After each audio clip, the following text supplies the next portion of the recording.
Bismillah. Mohammed, fils du sultan, aimait la chasse. Chaque jour, il se rendait dans un verger et s'asseyait sous un arbre. Une colombe venait alors l'appeler. Oh Mohammed, fils du sultan, oh Mohammed, fils du sultan. Il cherchait par-ci, par-là, mais ne trouvait rien. Un jour, il se dit, moi je ne quitterai point cet arbre. Je me dissimulerai pour voir cette étrange créature qui m'appelle. Il choisit un endroit discret et s'y cacha. La colombe vint se poser sur un arbre.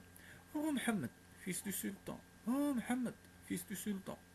Oui, répondait-il, moi je m'en vais, et toi, rejoins-moi. Il la suivit, trouva deux clés, celle de la porte et celle du coffre. S'en empara et partit. Il découvrit une maison, sur la porte était inscrit Ali, fils du sultan, c'est toi qui es mon époux. Il ouvrit la porte, puis, coffre, le trouva plein d'argent.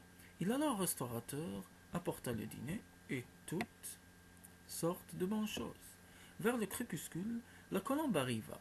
Elle tourna par-ci, par-là, se débarrassa de ses plumes dans un coin à l'extérieur et entra. Ses cheveux lui tombaient à droite et à gauche, mais elle était sans parole. Un moment après, l'homme approcha la table. Ils dînèrent et veillèrent. Elle n'avait pas parlé. Seuls ses yeux bougeaient. Quelque temps après, elle tomba enceinte, mit au monde un garçon, mais ne parla guère. L'homme se dit, étrange est mon destin. Ma femme est d'une beauté sans égale, je suis entouré de tous les biens possibles. Se peut-il que je possède une femme muette? Elle tomba une seconde fois enceinte et eut un garçon. Il sortait, errait ici et là, puis il se dit, je vais m'adresser à un homme âgé.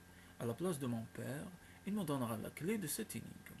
Il marchait, marchait, marchait, arriva devant une boutique et s'assit. Un vieillard s'appuyant sur sa canne passa. Père grand, lui dit l'homme, je vais t'interroger et s'il te plaît explique. Je t'en prie, fils, je t'en prie.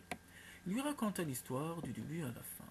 Prends un couteau, lui dit-il, aiguise-le, attrape l'aîné de tes garçons et fais semblant de l'égorger. Alors ce qui est te paraîtra. Le lendemain matin, il aiguisa le couteau, attrapa le garçon. À ce moment, elle cria. Ce qui obturait sa gorge disparut. Oh, Ali, fils du sultan, lui dit-il, tu me trahis. Tu veux égorger l'aîné de mes garçons. C'est toi qui en es la cause. Tu es une femme de mérite, généreuse. Tu m'as tiré dans cet endroit et m'as dit, tu es mon époux, et tout. Mais comme tu ne m'as guère parlé, j'allais égorger le garçon. Je les ai laissés là et je suis revenu ici.